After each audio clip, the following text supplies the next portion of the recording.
نحمده ونصلي ونسلم على رسوله الكريم اما بعد فاعوذ بالله من الشيطان الرجيم بسم الله الرحمن الرحيم انما يأمر مساجد الله من آمن بالله واليوم الآخر وأقام الصلاة وآتى الزكاة ولم يخش إلا الله فعسى أولئك أن يكونوا من المهتدين۔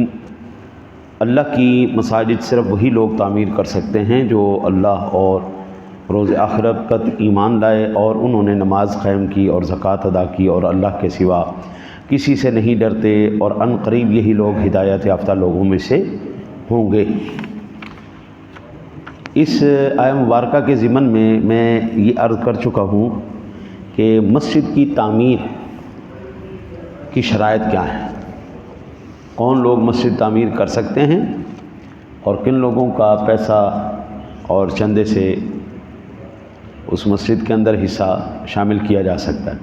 آج اس کے کچھ فضائل احادیث رسول صلی اللہ علیہ وسلم سے عرض کرتا ہوں۔ جی، جب لوگوں نے میرے آقا نبی اکرم صلی اللہ علیہ وسلم نے مسجد نبوی کی توسیع کرنا چاہی، آپ نے پرانی مسجد چھوٹی ہو گئی تھی، جب حضور مدینہ شریف لائے تو پھر غلاموں کا تو سلسلہ جاری ہو گیا نا جی، صحابہ کرام مسلسل ایمان لا رہے ہیں جی، تو پھر ظاہری بات ہے جب خلقت زیادہ ہو جائے تو چھوٹی مسجد تو وہاں پہ کام نہیں آتی نا جی۔ آپ اندازہ فرمائیے کہ مدینہ منورہ کے اندر نبی اکرم صلی اللہ علیہ وسلم کے پیچھے عمومی طور پر 25,000 کے قریب صحابہ نماز پڑھتے تھے اس تعداد میں۔ اب 25,000 بندے کے لیے مسجد چھوٹی سی تو کام نہیں دے گی نا جی، اور یہاں پہ 5,000 بندہ آ جائے تو یہ مسجد جو ہے نا نہیں چھوٹی پڑ جائے گی۔ تو حضور نبی اکرم صلی اللہ علیہ وسلم کی ذات گرامی نے فرمایا کہ بھئی مسجد کو مسمار کیا جائے گا، اثر نو اس کی تعمیر کی جائے گی۔ ہاں جی، آپ لاکھوں بھی آ جائیں آج تو الحمدللہ مسجد نبی کے اندر سارے لوگ سنبھال جاتے ہیں۔ اچھا، لوگوں نے اعتراض کرنے شروع کر دیے، ہائے ہائے ہائے ہائے، میں کہتا ہوں بدبختی کی انتہا ہے جی۔ کائنات کی سب سے سچی ذات جناب محمد الرسول اللہ صلی اللہ علیہ وسلم، آپ کا عمل سب سے خوبصورت اور دلیل عمل، ہاں جی، نبی کا عمل جو ہے وہ تو دلیل ہے نا امت کے لیے۔ اس نبی کے عمل سے بڑھ کر ہم کیا آپ کو دلیل پیش کریں، یہ نبی کے عمل کے ہیں جی۔ اور یہ روایت صحیح بخاری شریف کے اندر 450 نمبر پر، مسلم شریف میں بھی موجود ہے، مسند امام احمد کے اندر بھی موجود ہے، سنن دارمی کے اندر بھی، ابن ماجہ شریف کے اندر بھی، ترمذی شریف کے اندر بھی، جامع الاصول کے اندر بھی یہ حدیث موجود ہے۔ حضور مسجد بنانا چاہ رہے ہیں، لوگ اعتراض کر رہے ہیں، اور اعتراض کس پر کر رہے ہیں؟ کائنات کے سب سے سچے شخص پر، سچی ذات پر، ہے نا۔ بدبختی ہر جگہ پہ ہوتی ہے۔ آج بھی مسجد کا منتظم جو ہے نا جی، وہ ہمیشہ خاص کر مصلی رسول پر جو حضور کا وارث بنے گا وہ ان چیزوں کے لیے تیار رہے۔ ہاں، امامت کرے گا تو اس کو اس چیز کے لیے تیار رہنا پڑے گا کہ لوگ اس پر اعتراض کریں گے۔ اگر کائنات کی سب سے سچی ذات، ہاں جی، وہ نہیں نہ بچ سکی تو ایک امام کی کیا حیثیت ہے؟ اس کو لوگ اسی طرح نشانہ بنائیں گے، سختی سے بنائیں۔ میرے آقا نبی اکرم صلی اللہ علیہ وسلم پر جب لوگوں نے اعتراض کیا تو حضرت عثمان غنی کو غیرت آ گئی، آپ جلال میں آ گیا، آپ نے بڑے بغیرت لوگ ہو یار، تسی لوگ شرم ہی نہیں آتی تم لوگوں نے، کو حیان ہاتھ مارو، کہنے تے اعتراض کر رہے رسول اکرم صلی اللہ علیہ وسلم کی ذات گرامی، مسجد اللہ کا گھر ہے، اس کو تعمیر کرنے کی بات کر رہے ہیں اور تم اس پر اعتراض کر رہے ہیں، شرم نہیں آتی تم؟ کہتے ہیں میں نے رسول اللہ صلی اللہ علیہ وسلم کو یہ فرماتے ہوئے سنا ہے، جس شخص نے اللہ تعالیٰ کی رضا کی طلب کے لیے مسجد بنائی، اللہ تعالیٰ اس کے لیے جنت میں گھر بنائے گا۔ یہ مسجد ہے بلا تمثیل۔ جب وہ رب سنا اس مسجد کے بنانے والے کو اجر دے گا نا تو اس کی آنکھیں کھلے کی کھلی رہ جائیں گی کہ مالک نے اس کو اجر دیا۔ عمومی روایت سے یہ پتہ چلتا ہے جیسی مسجد تو بنا کے جائے گا ویسا تجھے گھر مل جائے گا۔ اچھا جی، پھر آگے یہ حدیث مبارکہ سنن ترمذی شریف کے اندر ہے جی 1635 نمبر پر، سنن نسائی شریف کے اندر بھی ہے، مسند امام احمد کے اندر بھی ہے۔ حضرت عامر بن عاصبہ رضی اللہ تعالیٰ عنہ بیان کرتے ہیں کہ جس نے اس لیے مسجد بنائی تاکہ اس میں اللہ کا ذکر کیا جائے، اللہ اس کے لیے جنت میں گھر بنائے گا، اللہ اس کے لیے جنت میں گھر۔ دیکھیں میں جو ہے نا جی کبھی اختلافی مسائل پہ میں نہیں معاملات کروں۔ مسجد بنی ہے کس کے لیے؟ اللہ کے ذکر کے لیے۔ نماز بھی اللہ کا ذکر ہے، اس کے بعد بھی ہم اللہ کا ذکر کرتے ہیں۔ قرآن کہتا ہے وَمَنْ أَظْلَمُ مِمَّنْ مَنَعَ مَسَاجِدَ اللَّهِ أَنْ يُذْكَرَ فِيهَا اسْمُهُ وَسَعَىٰ فِي خَرَابِهَا۔ اس سے بڑا ظالم انسان کون ہے جو مسجد میں اللہ کے ذکر سے منع کرے؟ اس سے بڑا بھی کوئی ظالم ہے؟ ہاں جی۔ اب صرف اور صرف نا جی وہ ایک جہالت کی بنا پر لا علمی کی بنا پر وہ لوگ ایسے ایسے فتوے ٹھوک دیتے ہیں، اے جڑے تسی کام کرو اے ٹھیک نہیں۔ بس تینوں کنے مفتی بنا دیتا ہے، تینوں کنے چودھری بنا دیتا ہے؟ میرے پیچھے نمازی جو کھڑے ہوتے ہیں نا جی، بعض سینے پہ ہاتھ باندھتے ہیں، بعض پیٹ کے اوپر باندھتے ہیں، بعض زیر ناف مانتے، بعض رفع یدین کرتے، بعض نہیں کرتے۔ میں نے کبھی کسی کو نہیں کہا بھئی ہمارا مسلک اپنا ہے، ہمارا جو ہے نا جی ہمارے پاس دلائل، یہ میں نے پوری کتاب لکھی ہے، اس کے اندر میں نے یہ لکھا ہے ہاتھ کہاں پہ باندھنا چاہیے، رفع یدین کرنا چاہیے نہیں کرنا چاہیے۔ بھئی آپ جس امام کے مقلد ہیں آپ اس کی بات کریں۔ امام شافعی کے نزدیک جائز ہے، امام اعظم کے نزدیک نہیں جائز۔ یہ کوئی ایسا مسئلہ نہیں ہے کہ جس پہ قتل و غارت شروع کر دی جائے۔ ہاتھ تم نے یہاں پہ باندھنے یہاں پہ باندھ لو، یہاں پہ باندھنے یہاں پہ باندھ لو، اور بھائی نماز پڑھو، آؤ مہربانی کرو نماز پڑھو، اللہ دے آگے سر جھکاؤ۔ آج مسئلہ اس بات کا نہیں ہے، آج جھگڑا یہ نہیں ہے کہ ہاتھ کہاں باندھے جائیں، آج مسئلہ یہ ہے کہ لوگ دین سے ہی متنفر ہوتے جا رہے ہیں۔ آج یہ جھگڑا نہیں ہے رفع یدین کرنا جائز ہے یا ناجائز ہے، رفع یدین کرنا چاہیے یا نہیں کرنا چاہیے۔ جن لوگوں نے اس کو زندگی اور موت کا مسئلہ بنا دیا نا، میں اس کو ایک موٹی سی مثال دیتا ہوں۔ سیدنا صدیق اکبر پہلے خلیفہ ہیں، آپ نے ساری زندگی رفع یدین نہیں کیا، حضور نے منع کیا، ختم ہو گئی بات۔ حضرت عمر فاروق اعظم نے رفع یدین کوئی نہیں کیا، عبداللہ ابن عمر نے کوئی نہیں کیا، حضرت علی المرتضیٰ شیر خدا جو سب سے پہلے نماز پڑھنے والا بندہ ہے، اس بندے نے نہیں کیا۔ اب کیا کہیں گے؟ حضرت علی کی نماز ٹھیک نہیں تھی، صدیق اکبر کی نماز ٹھیک نہیں تھی، عمر فاروق اعظم کی نماز ٹھیک نہیں تھی، ان لوگوں کی نماز غلط تھی۔ وہ اللہ کے بندے جو رفع یدین واجب ہے وہ سارے کرتے ہیں۔ کوئی یہ کہے کہ ہم رفع یدین نہیں کرتے، جھوٹ بولتا ہے۔ تکبیر تحریمہ کے وقت یہ ہم کیا کرتے ہیں؟ رفع یدین ہی کر رہے ہیں نا۔ تو جو واجب ہے وہ کرتے ہیں یار، اس کو زندگی اور موت کا مسئلہ نہ بنا دو یار۔ کچھ جس کا جہاں پر جس امام کا وہ مقلد ہے، آپ اس کو ایک بندہ بچپن سے لے کے زندگی جوانی بڑھاپا اس نے ساری اس میں گزار دی، آپ کہیں جی 2 منٹ میں ایک آپ دلیل دے کے اس کا مزاج بدل دے، ایسا نہیں ہو سکتا۔ اس لیے خدا کے واسطے ان جاہلوں کے پیچھے جو ہے وہ اعتراض کریں، ان کو سننے سے اعتراض کریں جو آپ کے دین اور ایمان کے اوپر جو ہے وہ جو ہے معاملات خراب کر دے۔ فروعی مسائل کو وہ اصولی بنا کر کے خود بھی گمراہ ہو رہے ہیں، دوسروں کو بھی گمراہ کر رہے ہیں۔ وہ خود بھی گمراہ ہو رہے ہیں، دوسروں کو بھی کر رہے ہیں۔ جو چیز زمانہ صحابہ کرام سے مختلف فی چلی آ رہی ہے، آپ چاہتے ہیں 1 منٹ میں حل ہو جائے گی؟ ایسا تو نہیں ہو سکتا۔ صحابہ کرام کے اوپر لگاؤ نا فتویٰ، سب سے پہلے تو صحابہ کرام کو۔ وہ ایک حضرت صاحب وہ کہہ رہے تھے جہاں نماز رفع یدین دے بغیر جہاں رفع یدین نہیں کرتا ان کی نماز ہی کوئی نہیں۔ میں کہا واہ بڑے مفتی دیا پترا، واہ کیا تیری تحقیق ہے۔ ہاں حضرت امام احمد بن حنبل اتنی بڑی ہستی، وہ ہاتھ ناف کے نیچے رکھتے تھے، میں نے پورے دلائل اس کے اندر لکھے، ہاتھ نیچے رکھتے تھے امام احمد بن حنبل۔ تو یہ جو ہے نا جی مرنے جینے کا مسئلہ بنا کر اللہ کے واسطے لوگوں کو متنفر نہ کرو۔ آپ کے پیچھے جو نماز پڑھ رہے ہیں اس کو آنے دو، تو رفع یدین کر یا نہ کر، تو ہاتھ ایتھے بان یا ایتھے بان، سجدہ اللہ نو کرنا ہے آ جا۔ ایک بندہ آیا جی، میں اس جو اپنا ہے تھا شیعہ میرے پاس آیا، میں یہاں پہ بیٹھا مطالعہ کر رہا تھا، مجھ سے کہتا کہ جی میں آپ کی مسجد میں نماز پڑھ سکتا ہوں؟ میں نے کہا مجھے ایک بات کا جواب دے، اللہ کو وحدہ لا شریک مانتا ہے؟ ہاں جی مانتا ہوں۔ سجدہ کس کو کرنا ہے؟ اللہ کو کرنا ہے؟ ہاں جی بالکل۔ میں کہا ٹھیک ہے بس نماز پڑھ۔ اللہ کو مانتا ہے، رسول اللہ کو مانتا ہے، بس ٹھیک ہے، میرے واسطے اتنا کافی۔ اللہ کے اوپر اس کا یقین ہے، وہ اللہ کو وحدہ لا شریک مانتا ہے، جناب رسالت مآب صلی اللہ علیہ وسلم کو خاتم النبیین مانتا ہے، ٹھیک ہے نا جی۔ سجدہ اس نے اللہ کو کرنا ہے، بھائی اللہ دا گھر ہے، جڑا مرضی آ کے سجدہ کرے، میں نے کی تکلیف ہے روکن دی۔ آؤ صحیح، آؤ بسم اللہ نماز پڑھو، بجائے اس کے کہ نماز سے دوڑائیں، نماز کے قریب لاؤ۔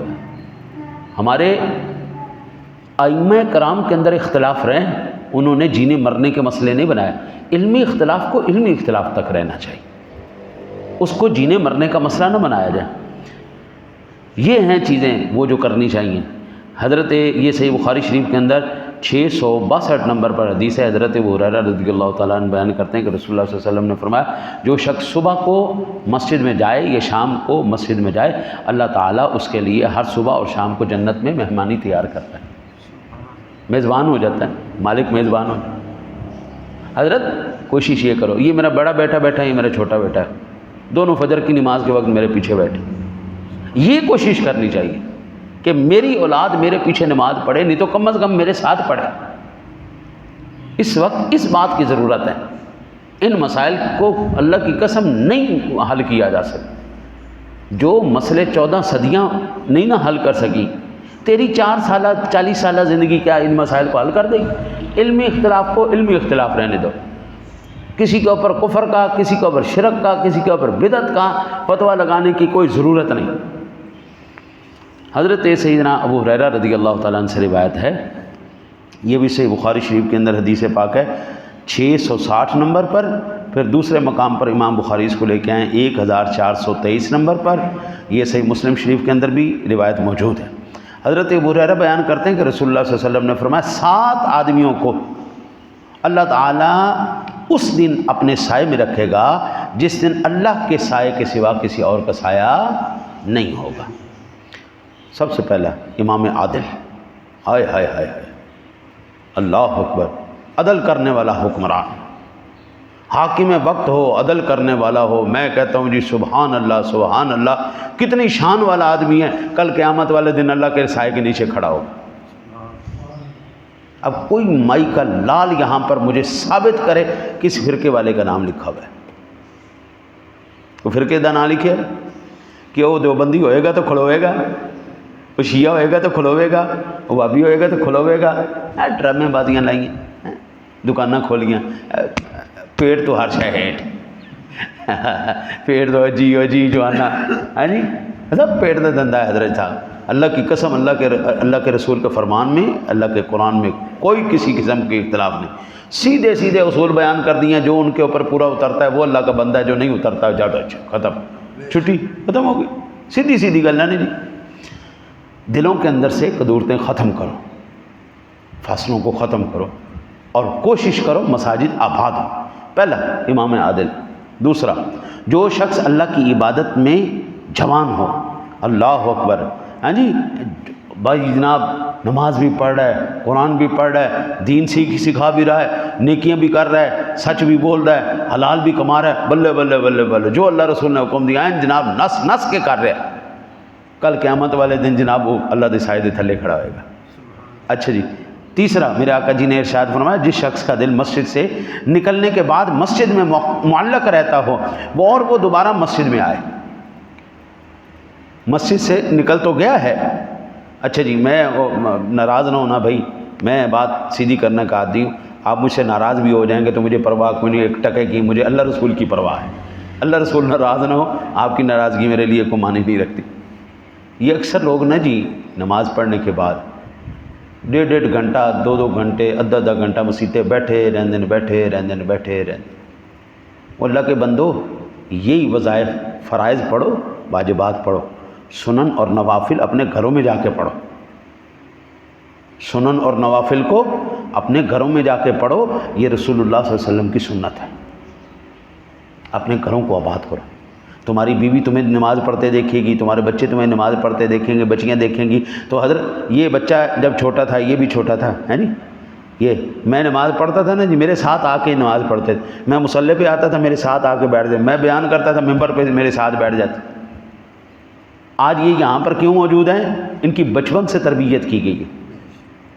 پھر وہ کیوں ہوتا ہے جدو یہ تربیت نہ کیتی جائے، گھر نمازاں نہ پڑھیا جان، نوافل سنن گھر نہ پڑھیا جائے، ذکر اذکار نہ کیتا جائے، پھر ہوں ایک بچہ پڑھن آਉਂدا سی، میں اندر نام نہیں لینا، نہ اندر پیو کا نام لینا، وہ لڑائی ہوئی انہوں دے بچیاں دی، وہ بھی اتنے بچہ جن دے نال لڑائی ہوئی وہ بھی اتنے ہی پڑھتا ہے، لڑائی کتھے ہوئی؟ انہاں دے گھر دے باہر، انہاں دی گلی وچ، انہاں دی گلی وچ انہاں دے گھر دے باہر لڑائی ہوئی۔ اچھا جی، انہیں منڈا اٹھا دیتا قرآن پڑھن تو۔ کیوں جی؟ کہندے جی مولوی نے سمجھایا نہیں۔ وہ مولوی ادھے گھنٹے کی تواڈے بچے نو سمجھائے، 24 گھنٹے وہ بچہ تواڈے کول ہے۔ کھوان والے تسی، سوان والے تسی، کھان والے تسی، ساری ضروریات جدوں بچے نو تربیت دی ضرورت سی حضرت صاحب ادوں تسی تربیت نہیں کیتی۔ مولوی صاحب بچہ بڑا ضدی ہے جی، تو ضدی بنایا کنے؟ مولوی صاحب نے بنایا۔ مولوی صاحب دے اتنے چڑھائیاں ہوندی ہیں، مولوی صاحب نے ضدی بنایا؟ مولوی صاحب نے ضدی نہیں بنایا، ضدی آپ لوگوں نے خود بنایا۔ اس وقت بچوں کی تربیت کی ضرورت نہیں ہے، بچوں کے ماں باپ کی تربیت کی ضرورت ہے۔ حضرت ایک چھوٹی سی بات، میرے سیدھے سادہ جملے ہیں، جو بندہ اللہ کے سامنے سر جھکانا نہیں جانتا نا، اس کی اولاد اس کی کبھی تابعدار نہیں ہو سکتی۔ تو رب کا مفرور ہے، تو رب کا نافرمان ہے، تو اللہ کی بارگاہ کا باغی ہے، اور تو چاہتا ہے کہ تیری اولاد تیری فرما بردار ہے، ایسا نہیں ہو سکتا۔ اور شکر کر تیری اولاد تیرے سر تے جتیاں نہیں مار دی، ورنہ جو تہاڈی تربیت ہے اور تہاڈا معاملہ ہے، اولاد نو تو ایسا ہونا چاہیے تہاڈے سر تے جتیاں مارے۔ جو اللہ کا فرما بردار ہوگا اس کی اولاد اللہ کی قسم اس کی فرما بردار ہو۔ یہ بچہ بیٹھا بڑا، اب ماشاءاللہ یونیورسٹی کلیئر کر گیا، ان ایسی تھی تیسی پھیر دینا، لیکن جرت نہیں جناب، اکھ بھی چک جائے۔ کیوں؟ مینوں یقین ہے میں اندے پیٹ وچ لقمہ حرام نہیں جان دیتا، مینوں یقین ہے کہ میں اللہ اور اس کے رسول دا باغی نہیں ہے، اسی جڑا اللہ اور اس کے رسول دے نافرمان نہیں۔ تو جدوں تک میں رب دی نافرمانی نہیں کراں گا، میری اولاد دی کی ضرورت ہے میرے اگے نافرمانی کرے؟ ٹھیک ہے جی۔ چوتھا بندہ جی جو رسول اکرم صلی اللہ علیہ وسلم نے فرمایا، وہ آدمی جو اللہ کی محبت میں جمع ہو اور اللہ کی محبت میں الگ الگ ہوئے۔ ٹھیک ہے نا جی، یاری بھی اللہ واسطے تے دشمنی بھی اللہ واسطے، الحب للہ والبغض للہ، یاریاں بھی اللہ رسول واسطے تے لڑائیاں بھی اللہ رسول واسطے، بس ختم۔ پانچواں، جس شخص نے تنہائی میں بیٹھ کر اللہ کو یاد کیا اور اس کی آنکھوں سے آنسو بہائے۔ اللہ اکبر۔ میرا آقا نبی اکرم صلی اللہ علیہ وسلم کی آیات مبارکہ سے پتہ چلتا ہے، آپ 15 دن گھر سے باہر تشریف لے جاتے، غاروں میں جا کے روتے۔ وہ کائنات کا سب سے سچا انسان، پاکیزہ انسان، جس کے نامہ اعمال میں ایک گناہ نہیں ہے، وہ روتے رہے اللہ کی بارگاہ میں خوف الہی سے۔ اور میں نے جو حدیث پاک کے درس کے اندر اثر میں جو احادیث میں نے آپ کے سامنے عرض کی ہیں، اور کل میں نے جمعۃ المبارک کے اندر بھی عرض کی تھی، حضور نبی اکرم صلی اللہ علیہ وسلم استغفار بھی فرماتے رہے۔ اور یہ حدیث پاک میں نے عرض کی تھی مشکات شریف کے درس کے اندر کہ اللہ تعالیٰ اے میرے سونے، کل قیامت والے دن مجھے ان میں نہ اٹھانا جو تیرے نافرمان ہوں، اپنے فرما برداروں نے مجھے اٹھانا۔ یا اللہ، جب دنیا پوری دنیا فتنے کے اندر مبتلا ہو جائے، مولا مجھے فتنے سے محفوظ رکھنا اور خاتمہ ایمان پر نصیب فرمانا۔ اللہ اکبر، اللہ اکبر۔ حضور یہ دعائیں کر رہے ہیں، اصل میں حضور ہمیں سکھا رہے تھے ایسے دعائیں کیا کرو، اللہ سے ایسے مانگتے، رو کے بتایا۔ میں اگر امام الانبیاء ہو کے رو سکتا ہوں تو تم تو اللہ کے بندو امتی ہو، گناہ گار ہو، ہاں جی۔ اس لیے آنسو بہایا کرو کبھی کبھی تنہائی میں بیٹھ کے کبھی اللہ کی ذات کے خوف سے آنسو بہایا کرو۔ چھٹا، جس شخص کو خوبصورت اور مقتدر عورت نے گناہ کی دعوت دی ہو اور اس نے کہا کہ اللہ سے ڈرتا ہوں، یعنی یہ بڑا ہی خوش نصیب ہے۔ اللہ اکبر۔ یہ تقویٰ اللہ کے ولیوں کا نصیب ہوتا ہے۔ کسی ہاں جی کڑی نے، سونی عورت نے کہا آ جا بھائی گناہ دی دعوت دیتی، تو بندہ کہے چل میں رب کو جتیاں کھڑی ہیں، میں عذاب قبر وچ مبتلا ہونا، میں جہنم جانا، چل جا۔ حالانکہ ایسا نہیں ہوتا۔ ساری ماواں دیاں بہناں جڑیاں آرام نال ٹر بھی رہی ہوندیاں، ایسے حرام خور منڈے نے، ایسے حرام خور موٹر سائیکل لے آن گے، انج کوڑ دی انج کر کے مار جان گے، انج کوڑ دی لگا کے جان گے۔ تو کی ثابت کرنا چاہتا ہے جی؟ ایسے حرام خور ہو گئے نا جی۔ ظاہری بات ہے حضرت صاحب اپنا کمائیاں حلال دیاں نہیں رہیاں، تو پھر اسی طرح دے نتیجے نکلنے نے۔ اللہ تعالیٰ اپنے حبیب دے صدقہ ہر ایک دی بچی دی عزت اور آبرو دی حفاظت فرمائے۔ اور آخری بندہ ہے جس شخص نے چھپا کر صدقہ دیا۔ اللہ اکبر۔ حتیٰ کہ بائیں ہاتھ کو پتہ نہ چلا کہ دائیں ہاتھ نے کیا دیا۔ یہ میں نے جامع ترمذی شریف کی ایک حدیث پاک میں نے عرض کی تھی، غالباً ہے جی 6379 نمبر دی، نہیں 69 نمبر دی، 1/70 نمبر دی۔ یہ جامع ترمذی شریف کی حدیث پاک کہ اللہ وحدہ لا شریک کے حبیب سے سوال کیا گیا یا رسول اللہ سب سے زیادہ طاقتور کون سی چیز ہے؟ ہاں جی، تو نبی اکرم صلی اللہ علیہ وسلم کی ذات گرامی نے، میں آپ کو نا جی وہ اشارتاً عرض کر دیتا ہوں، 3369 نمبر حدیث ہے کہ عن انس بن مالک لما خلق اللہ الارض جعل